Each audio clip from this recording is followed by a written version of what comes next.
tem razão. Então, a base para um processo, nós vamos conversar agora com a Alexis Fontaine, que é deputada federal pelo Novo de São Paulo, e a Caroline de Toni, que é deputada federal pelo PSL de Santa Catarina. Deputada Caroline, boa tarde. Boa tarde a todos os ouvintes da Rádio Jovem Pan, é uma satisfação estar aqui novamente. Deputado, boa tarde. Boa tarde a todos os ouvintes da Jovem Pan, aqui no Jornal da Jovem Pan. Bom, eu quero antes de mais nada saber a opinião dos dois a respeito dessa situação toda colocada pela demissão do ministro Sérgio Moro, que era dos ministros mais populares do governo e um símbolo de combate à corrupção no país por tudo que fez no âmbito da Lava Jato. Eu queria saber primeiro a opinião da deputada Caroline de Toni. Então, no início eu lamentei muito a saída do ex-ministro Sérgio Moro, porque com certeza ele representou esse símbolo do combate à corrupção por meio das suas decisões junto à Operação Lava Jato. No entanto, no decorrer da sua atuação como ministro, ele também teve muitos pontos positivos. O que eu considero mais importante foi a redução da taxa dos homicídios no Brasil. Mais de 10 mil brasileiros tiveram a vida poupada no primeiro ano de governo Bolsonaro e sob a gerência do ministro Moro. Então, nesse aspecto, vinha considerando realmente a sua atuação de uma maneira muito boa.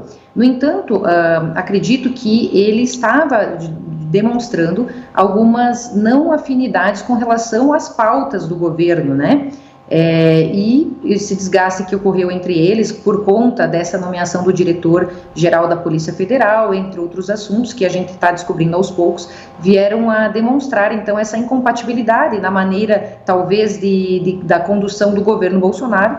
No entanto, eu defendo o governo Bolsonaro por quê? Porque a prerrogativa constitucional para a nomeação do diretor-geral da Polícia Federal é do presidente da República, então isso não poderia ter sido exigido pelo ministro Moro. E entendo, então, que o presidente da República deve prevalecer a vontade dele, até porque é um cargo de confiança, então essa objeção de que não pode nomear porque é de confiança demais, isso aí infringe a própria noção de um cargo de confiança, né? Por isso que concordo com o presidente Bolsonaro, na medida em que também essa situação vai se esclarecendo, nós vemos que nada do que aquilo que o ministro Moro, ex-ministro Moro, afirmou era verídico, né? São acusações levianas, como está sendo demonstrado nos depoimentos, sobretudo no próprio depoimento dele, onde ele praticamente, no seu pronunciamento, ele teria implicado aí o presidente, quase acusado ele de ter cometido alguns crimes, e no entanto, tanto o seu depoimento não teve nenhuma evidência disso, quanto agora o do Valeixo deixa claríssimo de que não há nenhuma implicação criminal contra o presidente da República, e nem sequer uma ingerência indevida na Polícia Federal, interferência política, como eles tentaram implicar. Então, isso deve ser esclarecido desde já, e esse é o nosso posicionamento, né, no caso. Deputado Alexis, eu queria saber a sua opinião a respeito desse caso. A linha de raciocínio inicial da Carolina, eu sou de acordo. O Sérgio Moro era o símbolo todo aquele movimento de rua que nós somos contra a corrupção. Foi o primeiro juiz que nós vimos que ele tinha rigidez para fazer a lei ser aplicada a qualquer um no Brasil. Ele foi a pessoa, em forma de simbolismo, vamos deixar bem claro, porque eu não gosto muito dessas ideias dos salvadores da pátria, daqueles que se tornam super-heróis. Acho que isso é muito ruim para o Brasil. O Brasil precisa se descolar dessa ideia de que vai aparecer alguém para salvar o Brasil, mas o movimento de rua foi empoderado porque agora finalmente a lei era para todos. E aí vimos governadores sendo presos, grandes empresários que nunca se imaginavam que iam presos, nós vimos ex-presidentes sendo presos, governadores sendo presos. Isso era lavar a alma do povo brasileiro. Nós fomos para a rua com isso, com a camisa verde e amarela, resgatamos as cores da nossa bandeira, nosso hino, né? Então Moro significava tudo isso. Aí eu vejo hoje que havia uma armadilha e um certo erro. Acho que o Sérgio Moro nunca poderia ter aceitado ser ministro da Justiça e da Segurança Pública. Eu acho que o Sérgio Moro é um bom juiz de primeira instância, mas como juiz de primeira instância ele tem vamos dizer, ele tem o poder de ter decisões monocráticas, ele manda prender, manda soltar, ele faz andar o processo, ele é o juiz. Como ministro, a negociação é completamente diferente, ele tem que conversar com os presidentes de vários poderes, ele tem que conversar com o presidente da República. Ele colocou uma condição para poder ser o ministro, ele sabia que estaria abrindo mão de muita coisa, estaria abrindo mão da sua aposentadoria, né, de 22 anos de aposentadoria, ele estaria abrindo mão de uma situação muito clara, confortável que ele tinha, mas era muito difícil também dizer não ao presidente, né? Afinal de contas, nós tínhamos acabado de tirar o PT e toda a cleptocracia que estava instalada no Brasil, e ele era esse símbolo, as ruas queriam ele era uma pessoa extremamente querida, era importante para o Jair Bolsonaro. Agora, imagina o presidente da República eleito, chega para Sérgio Moro e fala, você quer ser meu ministro? Ele fala, não sei se eu quero ficar lá na primeira instância. É uma condição quase que inaceitável. Então, ele obviamente colocou algumas condições que eram, olha, eu aceito, mas eu não quero ingerências, eu não quero que daqui a pouco você comece a mudar as coisas aqui dentro, comece a querer mandar na minha área. E nisso eu concordo com o Sérgio Moro. Eu, se fosse numa dessas condições escolhido para poder ser ministro de alguma coisa, eu colocaria essa condição. Não há como você ser ministro e o tempo todo ter uma ingerência lá dentro. Agora, existe toda uma questão de que o Sérgio Moro começou a ter o que nós chamamos de não compromisso com a agenda do presidente, ou estaria mudando algumas questões na agenda do presidente. Aí tem a questão se ele quer investigar ou não uma suposta rachadinha dentro do gabinete do Flávio Bolsonaro, todas essas questões. Eu acho que ele, como ministro, ele não pode se furtar de nada. Ele tem que investigar como as coisas são. E tem que ter, como um órgão de Estado, que é a Polícia Federal, tem que ter independência. Mesmo que você fale, mas no passado não tinha independência. A Dilma também interferia, a Lula interferia. Bom, meu amigo, se eles faziam as coisas erradas, não interessa. Nós os propomos nesse mandato de Jair Bolsonaro com o Sérgio Moro a fazer as coisas corretas. Não sei se é esse o atrito principal entre os dois. Isso eu acho que está no foro íntimo dos dois. Mas a coisa foi desgastando. De fato, o Jair Bolsonaro insistia em mudar alguns diretores e nesse momento eu acho que transbordou a partir do momento que o Jair Bolsonaro na quinta-feira fala uma coisa que não ia demitir o superintendente, né, o diretor-geral da Polícia Federal, e na sexta-feira, na madrugada, tem-se a notícia de que foi feita essa demissão. Então, eu vejo a situação difícil os dois, mas tiro um resumo hoje de que eu acho que a gente tem que parar de ficar procurando esses simbolismos assim, enaltecidos pela rua, aquele salvador da pátria, e ficar colocando isso em áreas técnicas como os ministérios. Isso acaba sempre virando um problema. Deputada? Então, o deputado Alexis falou sobre essa questão de que o ministro Moro estaria abrindo mão da sua carreira como magistrado para assumir como ministro e que teria colocado condições. Ele me fez lembrar de um fato muito importante da declaração do ministro, que deve ser investigado pela Procuradoria-Geral da República, quando ele diz que, olha, eu estou abrindo mão da minha carreira, da minha aposentadoria, e inclusive eu gostaria que fosse verificada a possibilidade de uma pensão para a minha família, caso alguma coisa vier a ocorrer comigo. Ou seja, isso, se alguém é convidado para exercer um cargo de confiança, do qual sabe não ter estabilidade, é uma condição inerente da atividade, essa não estabilidade e essa questão de um cargo de confiança. Como ministro de Estado, ele não, em hipótese alguma, poderia ter exigido uma contrapartida. Então, esses fatos por si só são gravíssimos da conduta do ministro e devem ser investigados porque podem chegar a ser implicados como, talvez, né, aí estamos colocando na hipótese, uma hipótese a ser investigada, pode até configurar essa conduta corrupção passiva. Então, esse tipo de alegação de que ele tinha que ser o diretor da Polícia Federal indicado por ele, na verdade, assim, eu estava lendo todos os depoimentos do ministro Moro, do depoimento do Valeixo e o depoimento do Ramagem, e depois de ter visto também os pronunciamentos, e confesso para vocês que eu acho que a situação está sendo narrada de uma forma totalmente invertida.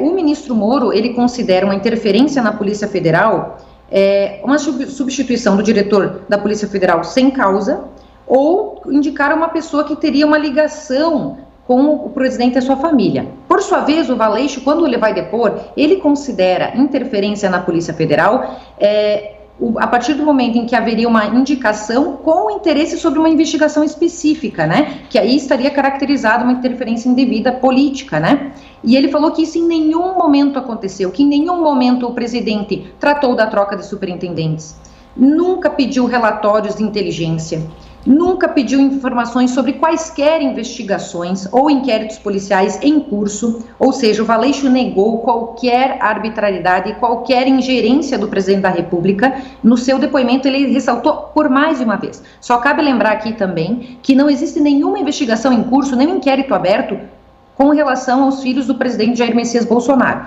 Aquele inquérito que o pessoal fala, que o deputado Alexis falou, já foi arquivado por ausência de provas, inclusive deixo claríssimo aqui. Portanto, meus amigos e amigas, convido a todos para que leiam os depoimentos do ministro Moro, do Valeixo e do Ramagem, para ver que sequer havia amizade íntima entre o Ramagem e o presidente da República ou seus filhos. Aquela foto que o pessoal alega de que talvez indicaria uma amizade, era na véspera da posse do presidente. Ele fazia segurança pessoal, tanto que ele conheceu o presidente durante a campanha, e nem foi o presidente que designou, é a própria diretoria da Polícia Federal que indica os delegados que vão fazer a segurança dos candidatos à presidência da República, que foi o caso. Então, ele fazia a segurança. Ali ele teve um contato, mas ele fala que não frequenta a casa, que não tem qualquer amizade com eles, mas tem uma relação, sim, de respeito. Agora, devemos salientar, a Constituição da República e o Decreto 73332 de 73, que fala que é prerrogativa exclusiva do presidente nomear o diretor-geral da Polícia Federal, é claro e taxativo, dizendo que o único requisito para a nomeação do diretor-geral da Polícia Federal é que ele seja um delegado da Polícia Federal de classe especial. E por ser um cargo de confiança, é natural que tenha uma relação de confiança. Isso não pode ser objeção. É um absurdo você querer dizer assim, é de confiança ou é de confiança demais. É justamente pela natureza do cargo de confiança ter uma relação de proximidade, e foi a única coisa que fala no depoimento, que ele disse, quero ter alguém com quem eu tenha afinidade, mas isso é absolutamente natural. Até nós, né, deputado Alexis, quando a gente vai escolher assessores, nós queremos assessores que tenham afinidade para poder trabalhar bem as pautas que a gente se propôs com o povo. Então, basicamente, é isso que eu tinha para dizer até esse momento. Deputada Alexis, como é que o senhor vê a colocação da deputada Carolina em relação a essa liberdade de o presidente escolher quem ele quiser, mesmo alguém que ele tenha afinidade pessoal, inclusive levando em conta essa questão dos processos? A gente sabe que Flávio Bolsonaro recorreu várias vezes à justiça para tentar evitar determinados avanços aí em relação às investigações, conforme a deputada estava falando.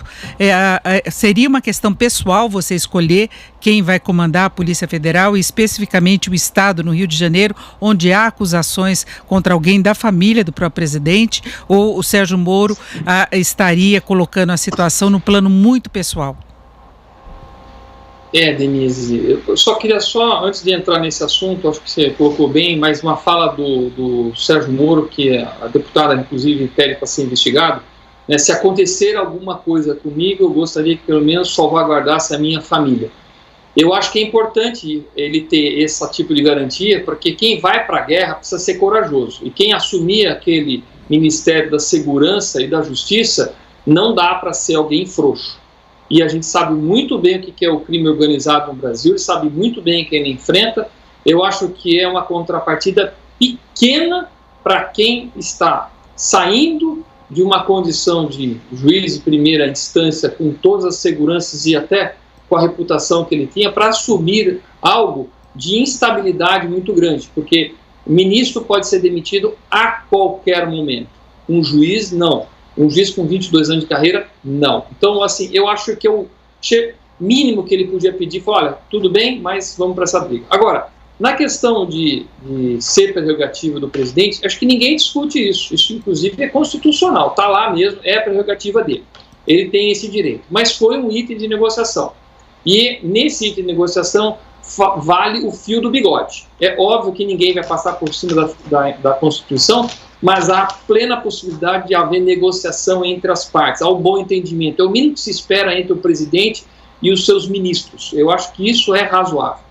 Na questão da investigação, realmente, a quantidade de recursos e, assim, A energia que o Flávio Bolsonaro despendeu para que as coisas não andassem acaba deixando traços ou a impressão de que não há coisa boa naquele processo. Se o processo for arquivado ou não, eu não estou por dentro, porque eu realmente não fico acompanhando os processos da família Bolsonaro. Eu acho que eu tenho, pelo menos, muito mais coisas importantes para cuidar aqui, que é reforma tributária, desburocratização, que é a minha pauta principal aqui, de geração de emprego.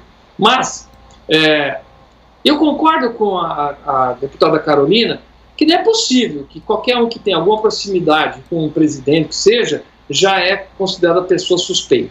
Eu acho que ela tem que ser uma pessoa técnica, tem carreira técnica, tem um bom currículo e que seja, então, indicado. Se ele pode ser indicado porque tem informação, tem capacidade, eu acho que pode ser indicado. O que eu sou contra, vamos lembrar, um caso mais ou menos parecido, foi a indicação muito malandra do antigo presidente Luiz Inácio Lula para ser chefe da Casa Civil, para poder salvar o couro dele no processo e ficar imputável. E isso nós somos absolutamente contra. Mas eu não estou vendo a semelhança nesse momento. O fato de alguém sair numa fotografia comigo me condena? Como assim? E por que não é o contrário, né? Por que não é a outra pessoa que está sendo tão valorizada? Eu acho que isso não cabe. Réveillon é uma festa em que muitas pessoas entram dentro da tua casa, é absolutamente normal, não é uma festa de Natal, tá certo? É outro tipo de evento. Réveillon a gente se encontra em clubes, em festas, na praia, não é possível que seja condenado por isso. Então, eu não pegaria com esse peso, mas levo em considerações, muito bem falado pela Denise, que por que a pessoa que não deve nada entra com tantos recursos, vai para Supremo usando tantas energias de processuais para não ser investigado. Isso me incomoda e eu acho que incomoda muitas pessoas que sempre defenderam que a lei vale para todos aqueles que foram para a rua e quer que as coisas sejam investigadas independentemente do nome e sobrenome.